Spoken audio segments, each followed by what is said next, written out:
তো সকাল সকাল তো ঘুম থেকে উঠে পড়েছি আমরা আর বেরিয়ে পড়ছি নৈহাটির উদ্দেশ্যে।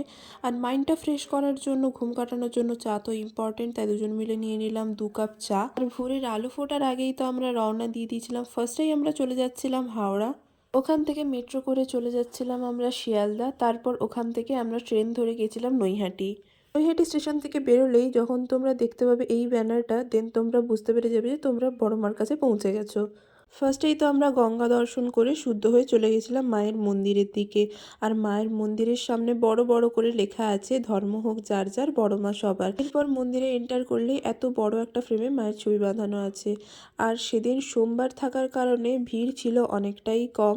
এরপর আমরা গিয়ে সুস্থভাবে মায়ের দর্শন করতে পেরেছিলাম। বেশ অনেকটা সামনে থেকে আমরা মায়ের দর্শন করেছিলাম। সত্যিই মায়ের মুখ দেখলে না মনটা জুড়িয়ে যায়। সকালে কিছু খেয়ে না আসার কারণে বেরিয়েই খেয়ে নিয়েছিলাম ছোলার ডাল আর লুচি। তারপর ফিরে গেছিলাম বাড়ির উদ্দেশ্যে। তোমরা কিন্তু কমেন্টে লিখে যেও জয় বড় মা।